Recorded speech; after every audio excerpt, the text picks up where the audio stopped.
जय हिंद दोस्तों, ट्रेडर सेनापति वरुण शर्मा चैनल में आपका स्वागत है। कैसे हो आप सब लोग? You are doing very well. और मार्केट में आजकल उठक-पटक बहुत ज्यादा हो रही है। बिटकॉइन ऑल टाइम हाई को भी क्रॉस कर चुका है और जैसा कि हम लोग देख पा रहे हैं कि मार्केट में एक ट्रेंडिंग फेज होता है, एक फिर हमारा साइडवेज फेज होता है, वॉलेटाइल होता है, उसके बाद फिर मार्केट ट्रेंड को कंटिन्यू या डिसकंटिन्यू करती है। तो ये जो साइकिल है मार्केट में चलता रहता है। हमको सिर्फ अपनी पर्टिकुलर, जैसे मैंने बताया कि अब 24 घंटे की मार्केट है, उसमें हमेशा ट्रेंड लाइन से सपोर्ट और जो रिजेक्शंस होते हैं वो बहुत अच्छे से काम करते हैं। फिबोनाची बहुत अच्छे से काम करता है। फिबोनाची तो हर मार्केट में अच्छे से काम करता है, लेकिन जो 24 घंटे का मार्केट, जैसे हमारा फॉरेक्स और क्रिप्टो, हमारा जो मार्केट है वो काफी अच्छे से उसमें ट्रेंड लाइन के सपोर्ट और रेजिस्टेंस काम करते हैं और ट्रेंड लाइन के ब्रेकडाउन। लेकिन अगर यही बात मैं करूं कि बैंक निफ्टी और निफ्टी 50 जो ऑप्शन ट्रेडिंग है इंटरडे और जो इंडियन मार्केट का टाइम, और क्योंकि उसमें काफी कम टाइमिंग मिलता है ना, तो उस बेस पे हमारा क्या है कि उसमें जो हमारे हॉरिजॉन्टल सपोर्ट्स होते हैं, horizontal support in the sense ये वाले जो हमारे इस टाइप के जो सपोर्ट्स बनते हैं, ठीक है, इस टाइप का जो हमारा रेजिस्टेंस मार्केट में बनता है, तो वो बहुत अच्छे से काम करता है। ठीक है, तो हमको ये देखना पड़ेगा कि मार्केट में कि भाई मार्केट यहाँ पे आ रही है, सपोर्ट ले रही है, ऊपर चली जा रही है, या रेजिस्टेंस के पास आ रही है तो नीचे के लिए जा रही है। तो ये चीज़ हमें सपोर्ट और रेजिस्टेंस किस तरीके से मार्क करने हैं वो सारी वीडियोस में डाल चुका हूँ। और अगर कमेंट में कुछ लोग बताएंगे जिनको नहीं समझ में आ रहा है, तो मैं उसका और भी ज़्यादा मतलब थोड़ा सा रिच वर्जन जो है मैं उसका उसमें डाल दूंगा वीडियो बना के। अब बात करते हैं कि अब ये 2-3 दिन पहले मार्केट में या कल परसों से ट्रेड्स कैसे मेरे गए, मैं उस बारे में बात कर रहा हूँ। जो ब्रेकआउट जो मिला मार्केट में, अगर मैं यहाँ से लूँ, पहला तो यहाँ पे एक जो ट्रेड था मेरा काफ़ी अच्छा, इसमें मेरे पॉइंट्स बने जो ट्रेंड लाइन के, ये जो ऊपर से एक ट्रेंड लाइन आ रही थी, ठीक है, ये वाली, यहाँ से फॉरवर्ड मार्केट रिजेक्शन खा रहा था। तो जैसे ही दोबारा यहाँ पे तीसरे चौथे पॉइंट में मुझे मिला, तो मैंने एक बढ़िया यहाँ पे ट्रेड बनाया। उसके बाद मार्केट ने इमीडिएट जो है यहाँ से एक हमारा इस वाली ट्रेंड लाइन को ब्रीच कर, इस वाली ट्रेंड लाइन को यहाँ पे ब्रीच करा, काफ़ी अच्छा यहाँ पे ब्रीच करा। उसके बाद ब्रीच करने के बाद नीचे वाले ट्रेंड लाइन में सपोर्ट लिया। जैसे ही इसके ऊपर सपोर्ट लेके यहाँ पे मार्केट ऊपर निकला, यहाँ पे भी मैंने एक ट्रेड इनिशिएट करा था, उसमें भी काफ़ी अच्छा, मैंने इसमें चार्ट में मार्क नहीं कर रखा है, लेकिन वो ट्रेड मैंने लिया था। उसमें भी काफ़ी मेरा टारगेट जो था यहाँ तक का था वो हिट हो गया, उससे भी ऊपर मार्केट निकल गया। उसके बाद जैसा कि मैंने बताया, एक ट्रेंड मार्केट देती है, जब भी एक मूव दे देती है उसके बाद साइडवेज या वॉलेटाइल होना मार्केट का बनता है। तो वैसे ही यहाँ पे कुछ हमको देखने को मिला।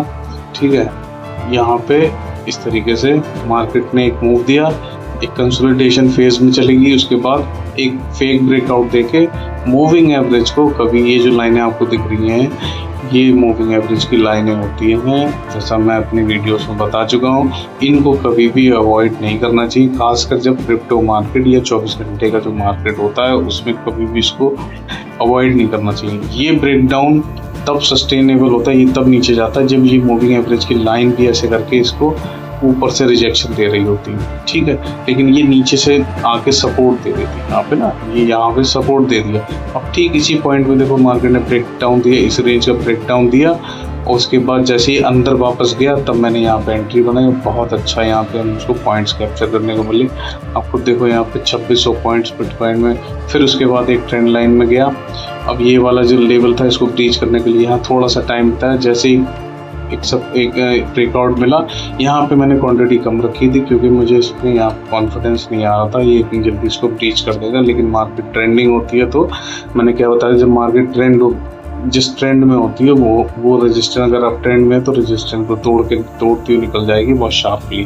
ठीक है, अगर डाउन ट्रेंड में है तो हमेशा सपोर्ट को बहुत शार्पली तोड़ती हुई निकल जाएगी। तो वही चीज़ यहाँ पे थोड़ा सा उसने कंसोलिडेट ट्रायंगल पैटर्न टाइप का बनाया और बढ़िया मूव यहाँ पे भी कैप्चर मिला। उसके बाद जो मतलब टारगेट मिला, वो टारगेट मिला हमें ट्रायंगल पैटर्न पे। ठीक है, पोल और ये फ्लैग, और यहाँ पे पोल एंड फ्लैग पैटर्न पे हमें ये टारगेट मिल गया। ठीक है, उसके बाद मार्केट ने क्या किया हमारा, अब ये 2-3 टारगेट देखो, यहीं पे ट्रेडर यहीं पे जो है ट्रेडर की सारी चीज़ें पता चल जाती है। ठीक है, क्या पता चलता है कि अब आप तो देखो यहाँ पे जो ट्रेड लिया मैंने, इसमें क्या हुआ, 80% टारगेट से मार्केट लौट गया और वापस मेरा ट्रेलिंग स्टॉप लॉस मारा। स्टॉप लॉस भी नहीं बोलूँगा मैं इसको, ट्रेलिंग, इसको मैं स्टॉप लॉस भी नहीं बोलूँगा। स्टॉप लॉस तब होता है यहीं से पलट जाता और मेरा स्टॉप लॉस को हिट कर देता। लेकिन इसको जब देखो मैंने क्या बताया था, अगर 40% आसपास या 50% के आसपास मार्केट में टारगेट आ जाता है तो स्टॉप लॉस को अपने हमेशा एंट्री पॉइंट पे जहाँ से एंट्री ली होती है वहाँ पे ट्रेल कर लेना चाहिए। स्टॉप लॉस ट्रेड, इस वाले ट्रेड में मेरा ट्रेलिंग स्टॉप लॉस हिट हुआ, इस वाले ट्रेड में मेरा स्टॉप लॉस हिट हुआ। ठीक है, और यहाँ पे फिर मैंने एक ट्रेड लिया डाउन साइड के लिए, इसमें भी मेरा इमीडिएट स्टॉप लॉस हिट हो गया। ठीक है, उसके बाद ये 3 ट्रेडों में, एक में ट्रेलिंग स्टॉप लॉस, दूसरे में स्टॉप लॉस। उसके बाद क्या हुआ, ये वाला भी आप ट्रेड देखोगे जो मैंने यहाँ पे लिया था, और पूरा दिन होल्ड करने के बाद भी लगभग 50% के आसपास से इसने ये वाली जो ट्रेंड लाइन थी ना, ये वाली, ये जो ट्रेंड लाइन थी मार्केट ने जो यहाँ पे एक बना रखी थी, आप देखोगे ये इस तरीके से, ये वाली जो बना रखी थी मार्केट ने इस तरीके से। ठीक है, तो ये इसने यहाँ पे इस वाली ट्रेंड लाइन को, जैसे ही इस वाली ट्रेंड लाइन को यहाँ पे ब्रीच करा, मैं तुरंत अपनी पोजीशन छोटे से प्रॉफिट में कट कर लिया। छोटे से प्रॉफिट में कट करने के बाद मैंने तुरंत जो है एक डाउन साइड की पोजीशन ये वाली ट्रेंड लाइन के लिए मैंने बनाई। यहाँ पे भी 700-800 पॉइंट मिले, इसमें भी लगभग मुझे 100-200 पॉइंट मिले, 700-800 मैंने यहाँ कैप्चर कर लिए। उसके बाद अभी भी मार्केट चल रहा है, यहाँ पे भी मैं एक कॉल साइड की पोजीशन प्लान कर सकता हूँ, क्योंकि अभी रात के लगभग 10-10:30 बजे यहाँ तक का 200-300 पॉइंट का स्टॉप लॉस रख के, टारगेट ज़्यादा बड़ा नहीं रखूँगा, यहाँ तक 500 पॉइंट का रखूँगा, जो कि मतलब 1:2 के लमसम मेरा रिस्क एंड रिवॉर्ड बन रहा है। ठीक है, तो अच्छा टारगेट यहाँ पे मिल सकता है। लेकिन यहाँ पे मैंने क्या बताया, मूविंग एवरेज यहाँ से अड़ सकते हैं, तो यहीं से हो सकता है मार्केट को पलटा दें, तो उसके लिए मेरा ट्रेलिंग स्टॉप लॉस है, बड़ा लॉस मैं नहीं लूँगा।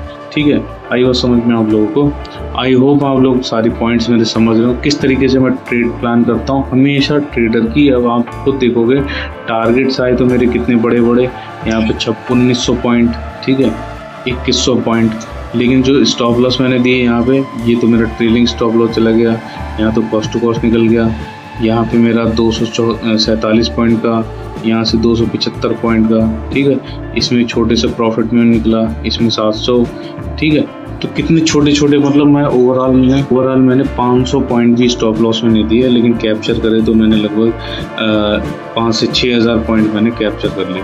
तो यही ट्रेडिंग होती है। मैंने स्टॉप लॉस जो हमें एसएल देने हैं वो हमेशा छोटे देने हैं, टारगेट लेना है वो हमेशा काफ़ी बड़ा लेना है, स्टॉप लॉस देना बहुत छोटा सा देना है। ठीक है, आई होप आप लोग बात को समझ रहे होंगे, किस तरीके से ट्रेड प्लान करने, किस तरीके से हमको आगे अपनी जर्नी है। ठीक है, तो आप लोग, आई होप आप लोग समझ रहे होंगे। मिलते हैं फिर नेक्स्ट वीडियो में। Okay, bye.